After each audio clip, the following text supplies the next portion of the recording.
장로님께서 기도 중에 말씀하셨지만 위임 목사님께서 어제 아침에 코로나에 확진되셔서 오늘 주일 강단을 제가 섬기게 되었습니다. 후유증 없이 빨리 회복되실 수 있도록 기도해 주시면 고맙겠습니다. 앞뒤 좌우에 계신 분들과 이렇게 인사 나누실까요? 생명의 길을 걸읍시다. 이렇게 인사 나누시겠습니다. 생명의 길을 걸읍시다. 생명의 길을 걸읍시다. 고대 중국의 어떤 황제가 전국의 현인들을 불러 모았습니다. 그래서 현인들을 불러 모아서 세상의 모든 지혜를 정리해 오너라 라고 명령했습니다. 그들은 세상의 모든 지혜를 모아서 12권의 책으로 만들었습니다. 황제에게 그 책을 바쳤더니 황제가 그 책을 보면서 이렇게 말합니다. 이 분량이 너무 많구나. 한 권으로 정리해서 오너라 라고 명령합니다. 그래서 현인들은 12권의 책을 열심히 정리해서 한 권으로 요약했습니다. 그러나 그것을 받아들인 황제가 이것도 많으니 한 줄로 정리해 오너라 명령합니다. 그랬더니 현인들이 12권의 책을 한 권의 책을 한 줄로 요약했습니다. 뭐라고 요약했을까요? 세상에는 공짜가 없다 였습니다. 네. 여러분, 세상에 공짜가 있을까요? 공짜인 것처럼 하지만 다 뒤에 보면은 다 공짜가 없는 것을 우리는 보게 됩니다. 세상의 모든 것은 공짜가 없고 다 그 뒤에 무언가 숨어있는 마음이 있지요. 그렇다면 여러분, 성경 66권을 한번 보실까요? 성경 66권을 쫙 짜서 우리가 창세기에서부터 계시록까지 한 줄로 요약한다면 어떻게 요약할 수 있을까요? 여러분, 어떻게 요약하시겠습니까? 하나님은 사랑이시라. 하나님은 살아계신다. 예, 맞습니다. 종교개혁자 마틴 루터는 이렇게 고백합니다. 성경을 쥐어짜면 예수 그리스도의 보혈의 피가 흐른다라고 그렇게 말을 합니다. 다시 말하면 의인이 아닌 죄인을 위해서 예수 그리스도께서 이 땅에 오시고 십자가에서 그 보혈의 피를 흘리신 사건이 창세기에서부터 신약에 있는 요한계시록 마지막 장 마지막 절에까지 흐르고 있다는 것입니다. 그런데 여러분, 한번 생각해 보실까요? 이 십자가는 여러분, 그런데 어떤 십자가입니까? 이 십자가는 화려하고 아름다운 십자가가 아닙니다. 이 십자가는 원래 죄인들을 처형하는 처형틀이었습니다. 심판을 받는 곳이 십자가였습니다. 그런데 하나님께서는 독생자 아들 예수 그리스도를 우리를 대신하여 십자가 죽음에 내어주셨죠. 그리고 그 사실을 믿는 자마다 영생을 얻게 하셨다고 말씀하십니다. 하나님께서는 심판을 받아 마땅한 인간인 죄인이 하나님의 심판으로 말미암아 멸망당하는 것을 원치 않으셨어요. 그래서 성경 전체를 통틀어 보면 하나님께서는 죄에 대해서 철저하게 심판하고 엄정하게 경고하고 계시지만, 반면에 그 심판으로 말미암아 하나님의 형상을 따라 지음받은 인간이 영원한 멸망의 길을 가지 않도록 하나님은 계속해서 영생의 길을 열어놓고 계십니다. 그래서 하나님께서는 십자가를 예수님을 이 땅에 보내주셨고, 예수님의 십자가를 믿는 자마다 영생을 얻게 하시겠다고 말씀하십니다. 우리는 예수님께서 우리를 위해서 죽으시고 그리고 부활하심을 믿기만 하면 우리는 심판에 이르지 않고 영생에 이르게 될 줄 믿습니다. 여러분이 이 사실을 믿으십니까? 믿으십니까?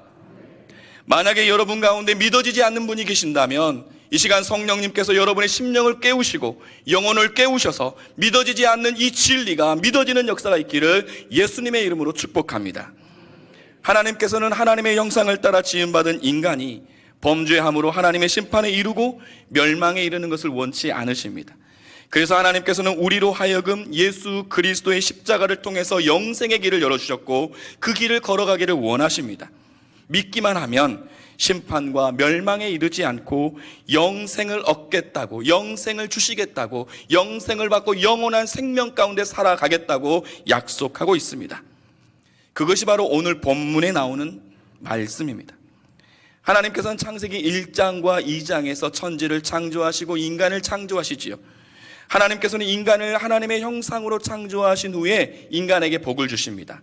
그리고 창세기 1장 28절 말씀에 보면 생육하고 번성하고 땅에 충만하여 땅을 정복하라, 모든 생물을 다스리라고 그렇게 복을 주십니다. 그래서 오늘 본문 6장 13절 말씀, 6장 1절 말씀에 보면 사람들이 땅에 번성하기 시작하였더라 라고 성경은 기록하지요. 그러니까 하나님께서 복 주신 대로 생육하였고, 하나님께서 복 주신 대로 번성하여 땅에 충만하였고, 땅을 다스리기 시작했다라는 것이에요. 그런데 문제는 오늘 2절에서부터 4절에 나오는 말씀에 보면 하나님의 아들들이 사람의 딸들의 아름다움을 보고 자기가 좋아하는 여자들을 아내로 삼기 시작했다라고 성경은 기록합니다. 다시 말하면 하나님의 사람들이 하나님의 방식대로, 하나님의 말씀하신 대로 살아가야 하는데, 하나님의 말씀대로 따르지 않고 자기들이 바라보기에 좋은 대로, 자기들이 바라보는데 아름다운 대로, 자기들의 소견에 옳은 대로 행하기 시작했더라는 것입니다. 그 결과가 어떻게 되었을까요? 창세기 5장 5절 6절 말씀, 여호와께서 사람의 죄악이 세상에 가득함과 그의 마음으로 생각하는 모든 계획이 항상 악할 뿐임을 보시고 땅 위에 사람을 지으셨음을 한탄하사 마음에 근심하셨다라고 말씀합니다. 하나님께서는 하나님의 형상을 따라 지음받은 인간이 하나님의 말씀을 따라 하나님의 뜻에 합당한 삶을 살기를 원하셨는데, 그들이 점점 시간이 지나고 점점 살만해지니까 더 하나님의 말씀을 더 잘 따라야 하는 사람들이 자신들이 보기에 좋은 대로, 자신의 눈에 좋은 대로 아름다운 것들을 따라 살아가기 시작하더라는 것입니다. 그래서 하나님께서는 그 모습을 보며 그들의 마음으로 생각하는 모든 계획과 그들이 계획하는 모든 일들이 항상 악하더라. 이 땅 위에 사람들이 다 악하더라. 이 땅에 사람들을 지으심을 근심하고 한탄하기 시작했다는 것입니다. 그리고 오늘 본문 13절 말씀에 하나님께서 노아에게 모든 혈육 있는 자의 포악함이 땅에 가득함으로 땅과 함께 멸망하리라, 무섭게 경고하고 계시지요. 사랑하는 여러분, 우리는 이 말씀을 통해서 두 가지의 진리를 발견하게 됩니다. 첫 번째는 하나님께서 아무리 하나님의 형상을 따라 지음받은 인간이라 할지라도, 하나님께서 천지를 창조하시고 보시기에 심히 좋았더라, 감탄했던 인간이라 할지라도 범죄하면, 죄악 가운데 살아가게 되면 그 범죄함을 돌이키지 아니하면 반드시 심판에 이르게 될 것이다 라는 것입니다. 그리고 또 하나는 하나님께서는 죄에 대해서 반드시 심판하시는 하나님이시지만 동시에 하나님 앞에 신실하게 살아가는 하나님의 백성들을 향하여서 그 어두운 시대에 영생을 얻는 길을 열어주셨다라는 사실입니다. 그래서 하나님께서는 노아에게 방주를 만들라라고 말씀하지요. 그리고 방주를 통해 하나님께서 신실한 하나님의 사람을 구원하시고 영생의 길이 무엇인지를 우리에게 말씀해 주고 있습니다. 사랑하는 여러분, 그러므로 이 시간 말씀을 함께 묵상함으로 영생의 길을 얻는 것이 무엇이며 우리도 하나님의 신실한 백성으로 살아가기로 다시 한번 결단하고 믿음으로 무장하는 시간이 될 수 있기를 예수님의 이름으로 축원합니다. 첫 번째, 영생을 얻는 길은 역청을 바르라고 말씀합니다. 함께 따라 하실까요? 역청을 바르라. 더 큰 목소리로 할까요? 역청을 바르라. 역청을 발라야 합니다. 하나님께서는 사람의 죄악이 세상에 가득함과 그들의 마음에 생각한 모든 계획이 항상 악함을 보시고 결단하십니다. 그리고 하나님께서 창조하신 사람을 지면에서 쓸어버리겠다, 사람으로부터 가축과 기는 것과 공중에 나는 새들까지 다 멸하리라, 그렇게 말씀하시고 한탄하십니다. 그러나 하나님께서는 심판을 작심하셨지만 하나님의 신실한 사람 노아가 생명을 얻는 길을 열어주셨죠. 바로 방주라는 것입니다. 그러면서 방주의 크기와 방주를 만들 때 필요한 재료에 대해서 하나님은 섬세하게 하나하나 말씀하십니다. 15절 16절 말씀입니다. 함께 읽겠습니다. 시작. 내가 만들 방주는 이러하니 그 길이는 300규빗, 너비는 50규빗, 높이는 30규빗이라. 거기에 창을 내되 위에서부터 한 규빗에 내고 그 문은 옆으로 내고 상중하 3층으로 할지니라. 우리는 이것을 어렵습니다. 규빗이라는 게 얼마나 되는지 잘 모르죠. 그렇기 때문에 쉽게 미터법으로 한번 환산해 보았습니다. 그러니까 이렇게 나옵니다.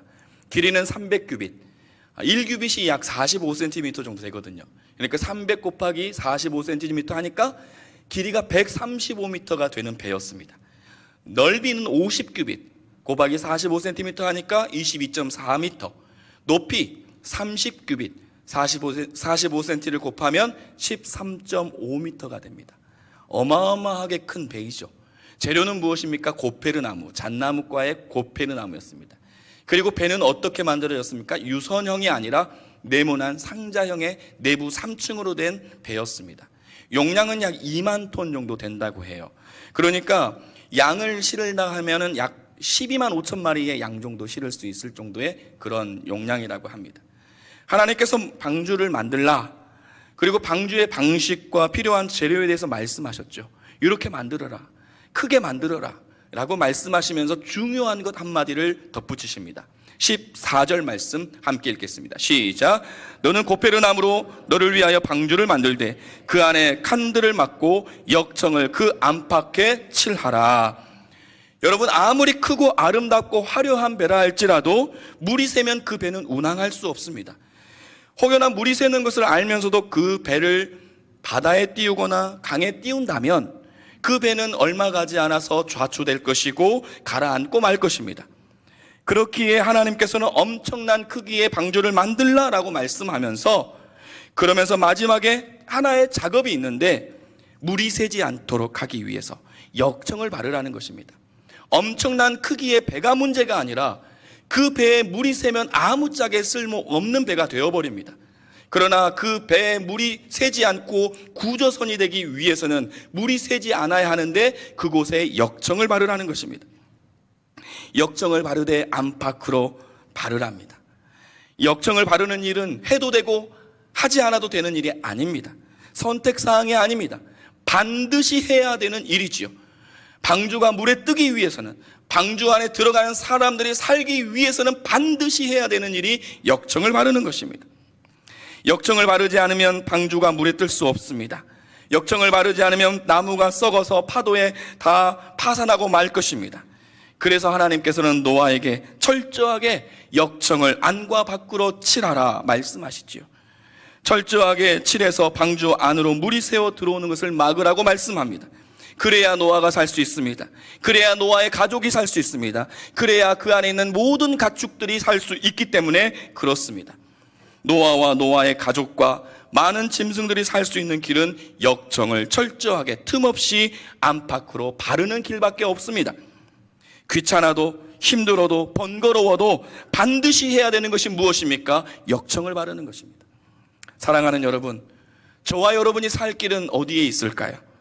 사랑하는 여러분, 저와 여러분이 이 땅 가운데 살아갈 때에 영생을 얻는 길이 어디 있다고 여러분은 생각하십니까? 우리가 죄악 가운데 이 세대에 하나님의 백성으로, 거룩한 백성으로 살아갈 수 있는 유일한 길이 어디 있다고 생각하십니까? 죄악된 세상을 이기는 힘이 어디 있을까요? 창세기 출애굽기 12장의 말씀에 보면 애굽에서 종살이 하던 이스라엘 백성들이 애굽을 탈출하기 전날 밤에 하나님께서 애굽 전역에 장자의 재앙을 내리는 사건이 나옵니다. 사람뿐만 아니라 가축들, 처음 난 모든 것들을 다 죽이는 엄청난 재앙이 내립니다.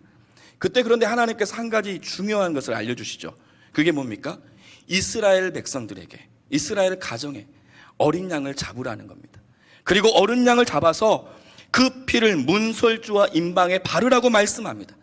그러면 그날 밤에 죽음의 사자가 지나갈 터인데 어린 양의 보혈의 피를 바른 집은 넘어가리라 말씀합니다. 하나님께서 말씀하신 대로 성경에 보면 하나님의 말씀대로 어린 양을 잡아 그 피를 문지방과 문설주와 인방에 바른 모든 이스라엘의 백성들은 살아나게 된 줄로 믿습니다. 하나님의 말씀을 듣고 그 말씀대로 행하는 자들은 살아났습니다. 그러나 하나님의 말씀을 듣지 않고 하나님의 말씀을 무시해버린 애굽의 백성들은 바르지 않았어요. 어떻게 되었을까요? 바로 예수님은 이 땅에 오신 어린 양입니다. 예수님이 이 땅에 어린 양으로 오셨습니다. 누구든지 어린 양의 피를 바르는 사람은 세상의 죄악으로부터, 광풍으로부터, 집채만한 세상의 파도로부터 생명을 보호받게 될 줄로 믿으시기 바랍니다. 방주에 탄 노아가 생명을 얻는 길은 역청을 바르는 것으로부터 가능하게 되는 것입니다. 우리가 구원을 얻는 것은 어린 양의 보혈의 피, 예수 그리스도의 십자가의 피가 우리로 하여금 구원 얻는 생명의 길을 열어주실 줄 믿습니다. 금과 은이 우리를 생명을 주는 것이 아닙니다. 이 땅의 세상의 화려함이 우리의 생명을 보존하여 주는 것 아닙니다. 사랑하는 여러분, 예수 그리스도로 무장하십시오. 예수 그리스도로 여러분의 삶을 철저하게 무장하시기 바랍니다. 예수 그리스도로 여러분의 생각과 언어와 여러분의 삶의 모든 행동을 무장하십시오. 예수 그리스도로 여러분의 내면을 무장하십시오. 예수 그리스도로 말미암아 여러분의 앞날의 계획을 무장하십시오. 우리가 그리할 때 우리는 영생의 길을, 영생의 기쁨을 누리게 될 줄 믿습니다. 그리하여 각자의 소견에 옳은 대로 행하는, 눈에 보기에 아름답고 좋은 대로 행하는 이 땅 가운데, 죄악이 관영하는 이 땅 가운데 넉넉히 승리하는 저와 여러분 되시기를 예수님의 이름으로 축원합니다. 두 번째로 영생을 얻는 길은 방주로 들어가야 합니다. 함께 따라 하실까요? 방주로 들어가야 합니다. 더 큰 목소리로 하겠습니다. 방주로 들어가야 합니다. 17절에서 20절 말씀 함께 읽으시지요. 내가 홍수를 땅에 일으켜 무릇 생명의 기운이 있는 모든 육체를 천하에서 멸절하리니 땅에 있는 것들이 다 죽으리라. 그러나 너와는 내 언약을 세우리니 너는 내 아들들과 내 아내와 내 며느리들과 함께 방주로 들어가고 혈육 있는 모든 생물을 너는 각기 암수 한 쌍씩 방주로 이끌어들여 너와 함께 생명을 보존하게 하되 새가 그 종류대로 가축이 그 종류대로 땅에 기는 모든 것이 그 종류대로 각기 둘씩 내게로 나아오리니 그 생명을 보존하게 하라. 아멘. 홍수로 땅에 생명이 있는 모든 육체를 멸절하시겠다. 그 작정하신 하나님께서 노아에게 무엇라고 말씀하십니까? 들어가라. 방주에 들어가라 말씀하십니다. 그런데 혼자만 들어가라는 것이 아니라 너와 너의 아내와 너의 아들들과 너의 며느리들과 함께 방주에 들어가라고 말씀합니다. 방주에 들어가야 하는 이유는 무엇입니까? 아주 간단하죠. 하나님께서 비를 내리시고 홍수 심판을 내리실 때에 생명을 보존하기 위해서 방주에 들어가라는 것입니다. 다시 말하면 생명을 보존받는 길이 방주에 들어가는 것입니다. 그런데 여러분, 비가 오고 홍수가 나서 생명의 위험을 받는 그 순간에 방주에 들어가라면 어떨까요? 비가 오는데 홍수가 나니 이제 방주에 들어가십시오. 그러면 어떻게 하시겠습니까? 저는 누구보다 앞다퉈 달려서 들어갈 것 같습니다. 막 이렇게 하면서 들어갈 것 같아요. 그런데 여러분, 방주로 들어가라 하는 그 시점이 언제인 줄 아십니까? 비가 오는 때가 아닙니다. 비가 한 방울도 내리지 않는 그때예요. 하나님께서는 맑은 하늘에 노아에게 방주에 들어가라고 말씀합니다. 맑은 하늘 아래에서 문제없이 살아가는 사람들에게 방주에 들어가래요. 여러분, 이 이야기를 들었을 때 어떨 것 같으세요? 방주에 들어가라고? 너나 들어가라. 이러지 않겠습니까? 지금 하늘을 봐라. 지금 하늘을 보면 하늘이 지금 맑은 하늘이고 구름 하나 없는데 방주에 들어가라고? 홍수가 일 거라고? 말도 안 되는 소리 하고 있네. 아마 그럴 것 같습니다. 그러나 여러분, 인생은 언제나 환난을 당하고 쫓기는 도망자 같은 때가 있지요. 시간에 쫓기고 물질에 쫓기고 건강에 쫓기고 원수에 쫓기고 불안에 쫓기고 고단한 삶이 영위합니다. 쫓기는 인생을 살아가는 것이 우리의 인생이에요. 피난처인, 그렇기 때문에 피난처인 방주에 우리가 들어가야 한다는 것입니다. 그러나 사람들은 그 길을 가기를 거부하죠. 왜냐하면 아직 아무런 문제가 없거든요. 아직 내 삶 속에 외적으로 문제가 하나도 일어나지 않거든요. 평안해요. 자식들 잘 살아요. 문제 없어요. 그러니까 방주에 들어가라. 예수 믿으세요. 나에게는 아무런 문제가 없는데요. 기도하세요. 아니요, 저는 평안한데요. 저는 지금 기도거리가 없습니다. 이렇게 말한다는 것이죠. 그래서 사람들은 비가 올 것이고 앞으로 비가 내려 홍수가 일어나 심판할 것이다 라는 그 하나님의 말씀을 듣지 않습니다. 귓등으로 듣습니다. 오히려 비웃었습니다. 조롱합니다. 아마도 방주를 짓는 노아의 모습을 보면서 많은 사람들은 조롱했을 거예요. 야, 저 노아 봐. 드디어 미쳤구나. 저 하늘에, 저 맑은 하늘에, 저 높은 곳에 방주를 만든다니. 마른 하늘에 비가 온다고? 아마 노아를 보면서 사람들은 비웃으며 혀를 껄껄껄 찼을 것입니다. 나름대로 지혜가 있는 사람들이라면 어떻게 했을까요? 그런 지혜로운 사람들일수록 그런 상황을 보면 한마디씩 거들고 싶거든요. 뭔가 나름대로 잘 알고 있다는 사람들, 그 사람들은 그렇게 답답한 상황을 보면 한마디씩 거들고 싶거든요. 그게 말이 되냐고, 그렇게 하면 되냐고. 그러나 여러분, 노아는 달랐습니다. 하나님의 말씀을 듣고 노아는 그 말씀대로 순종했습니다. 그러나 노아의 가족들은 들었습니다. 심지어 창세기 7장 8절과 9절의 말씀에 보면 짐승들도 하나님의 명령을 따라 방주에 들어갔다라고 말씀합니다. 여러분, 결론을 말씀드릴까요? 하나님의 말씀을 듣고 방주에 들어간 노아, 하나님의 말씀을 듣고 방주에 들어간 노아의 아내, 노아의 아들들, 노아의 며느리들, 그리고 짐승들은 생명을 살았습니다. 생명을 얻었습니다. 할렐루야. 생명을 얻었습니다. 사랑하는 여러분, 마태복음 11장 28절에서 30절 말씀에 보면 다음과 같이 말씀합니다. 함께 읽으시지요. 시작. 수고하고 무거운 짐진 자들아, 다 내게로 오라. 내가 너희를 쉬게 하리라. 나는 마음이 온유하고 겸손하니 나의 멍에를 메고 내게로 배우라. 그리하면 너희 마음이 쉼을 얻으리니 이는 내 멍에는 쉽고 내 짐은 가벼움이라. 할렐루야. 예수님은 우리에게 초청하십니다.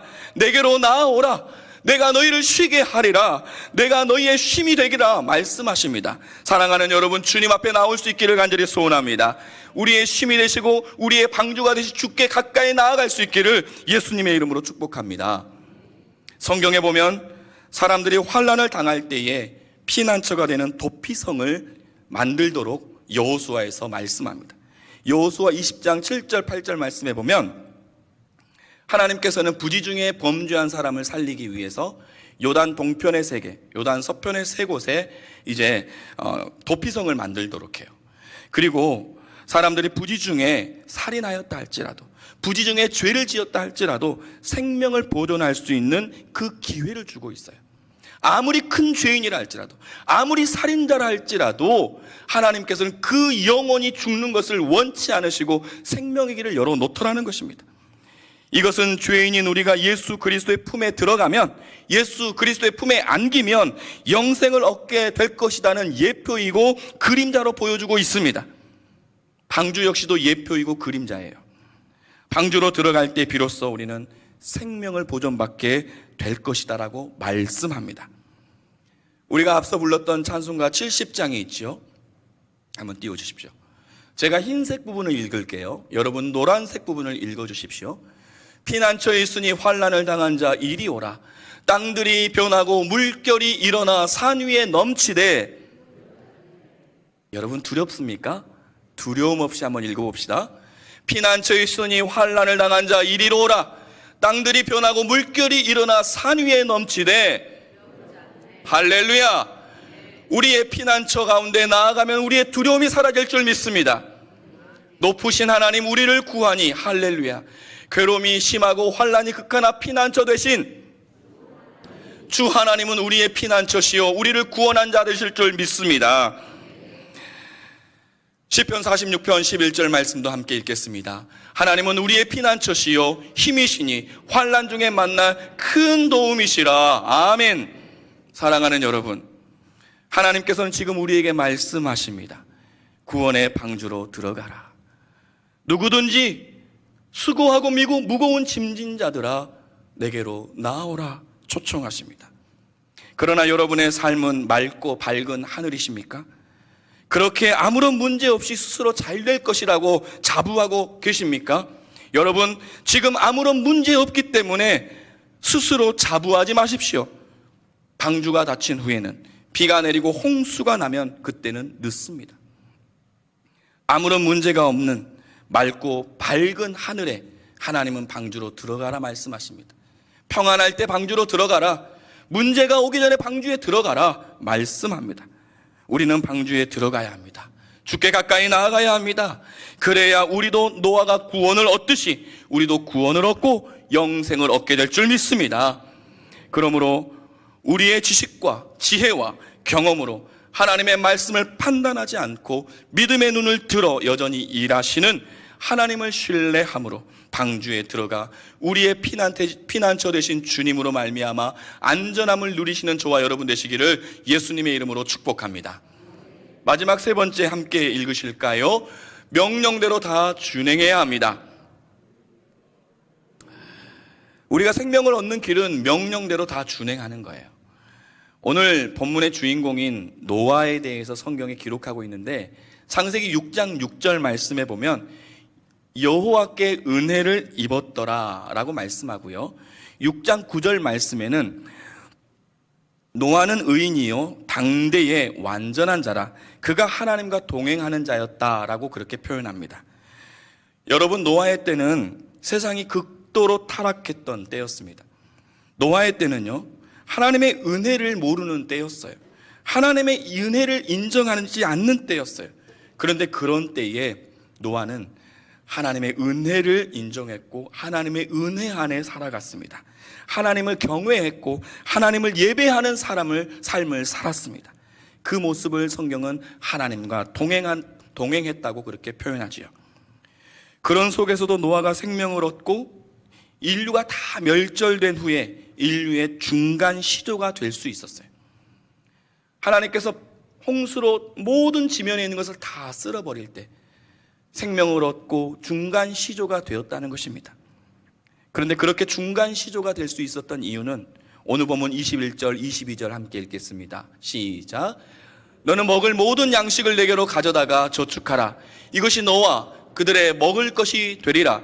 노아가 그와 같이 하여 하나님이 자기에게 명령하신 대로 다 준행하였더라. 할렐루야. 우리는 노아가 중간 시조가 될 수 있었던 중요한 단어 하나를 발견하죠. 그게 무엇입니까? 노아가 하나님의 명령대로 다 준행하였다는 것입니다. 요즘 우리는 새벽 기도 시간에 민수기의 말씀을 묵상합니다. 민수기의 말씀을 묵상하다 보면 쉽게 발견할 수 있는 단어가 있어요. 그게 무엇이냐면 여호와께서 말씀하시되, 여호와의 말씀이 임하였다, 여호와께서 명령하셨다, 여호와의 말씀이 임하였다라는 말씀이 민수기에 50번이 기록되어 있습니다. 그런데 재미있는 것이 또 있어요. 여호와의 말씀이 임하여 가라사대, 여호와의 명령이 임하여 가라사대, 여호와의 말씀이 임하셨다라고 할 때 그 말씀을 들은 자들이 어떻게 행했냐면 그 말씀대로 준행하였더라라고 따라옵니다. 사랑하는 여러분, 오늘 우리는 여기서 영적인 교훈 하나를 또 발견하게 됩니다. 그것은 하나님이 우리에게 원하시는 것이 무엇일까요? 하나님이 우리에게 원하시는 것은 좋은 결과물, 화려한 것, 많은 열매가 아니라 순종하는 믿음을 원하신다는 사실을 기억하시기 바랍니다. 오늘날 많은 사람들이요, 하나님의 말씀을 듣습니다. 많은 사람들이 하나님의 말씀을 읽습니다. 그러나 하나님의 말씀에 순종하기보다는 그 말씀에 자신의 생각을 첨가합니다. 많은 목회자들이 하나님의 말씀을 자신의 생각에 첨가해요.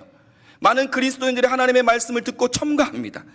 신앙에 있어서 금지해야 할 것이 있는데 그것은 바로 내 생각을 첨가하는 것입니다.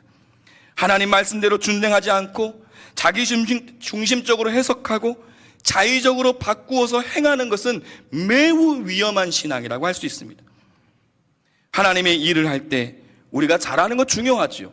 하나님의 일을 할 때에 화려하게 하는 것 중요하지요. 하나님의 일을 할 때 세련되게 하는 것 중요하지요. 하나님의 일을 할 때 많은 열매를 가진 것 중요하지요. 그런다 오늘 하나님께서 우리에게 말씀하시는 것은 무엇입니까?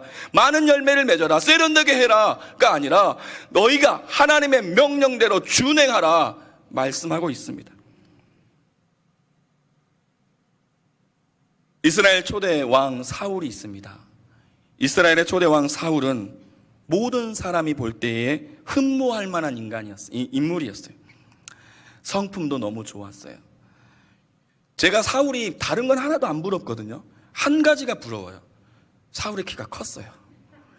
저는 어디를 지나갈 때 머리를 숙여서 지나가 본 게 제 꿈입니다. 다 그냥 이렇게 무사 통과해요. 그런데 사울은요, 키가 엄청 컸대요. 외모가 화려하고 준수했대요. 그런데 더 중요한 게 있어요. 어느 날 아버지가 나귀를 잃어버려요.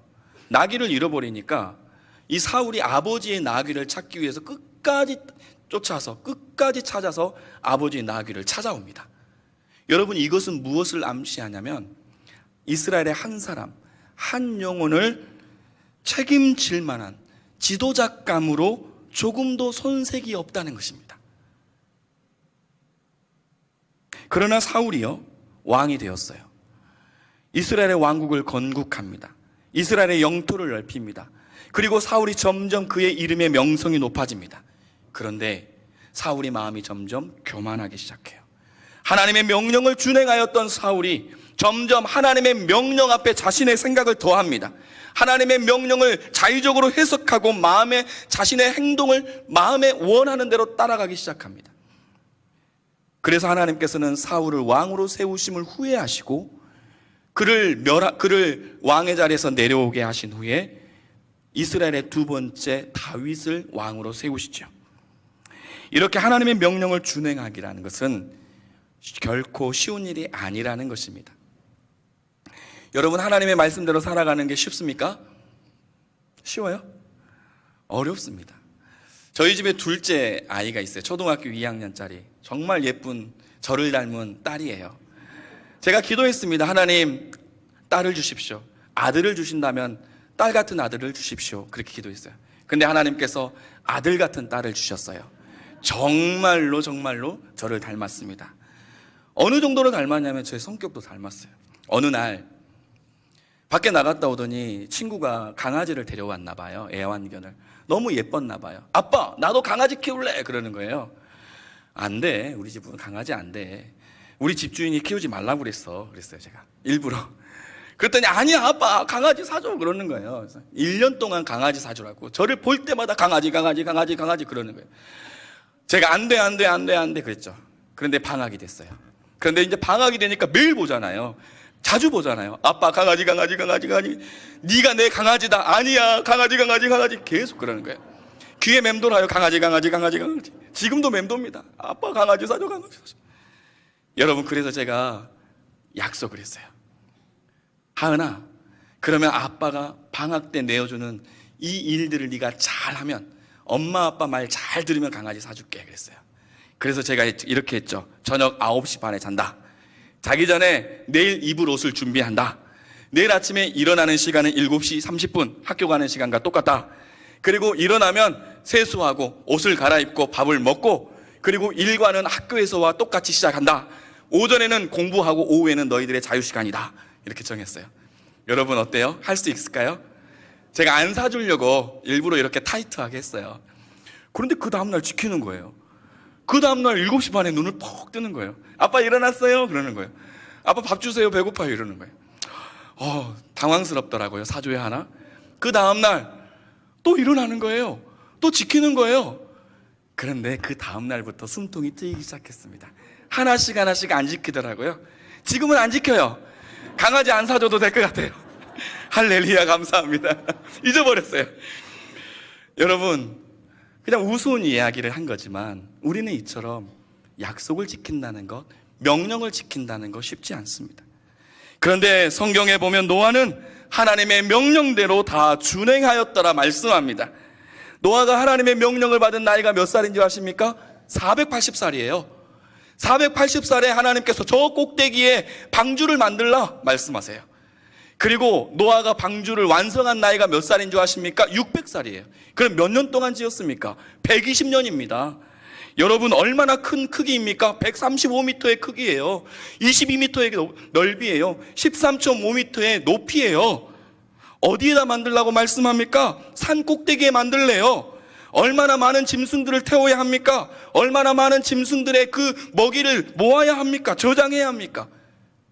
여러분은 어떻게 하실 것 같습니까? 제가 보아하니 우리 박림교회 성도님들은 성품이 참 좋으세요. 그래서 아마 여러분들은 순종하셨을 것 같습니다. 아멘. 그런데 저는 그렇지 않아요. 저는요, 이거 뜨거워, 만지지 마. 그러면 만져봐야 돼요. 뜨거워? 뜨겁구나. 여기 뜨거운 물 있어. 절대 조심해야 돼. 넣어서 뜨거워. 이렇게 만져봐야 아는 성격이에요. 그러니까 하나님께서 저에게 방주를 만들어라 그랬으면 어떻게 했을까요? 하나님, 배를 만들라고요? 저는 목사인데요. 제가 배를 만드는 기술자가 아니에요. 하나님, 배를 만들라고요? 그러면 배를 만들면 바다에 만들든지 강에 만들어야지요. 하나님, 이 많은 동물들을 어떻게 해요? 어떻게 불러 모아요? 어떻게 이 많은 동물들의 먹이를 제가 저장합니까? 하나님, 안 하겠다는 게 아니에요.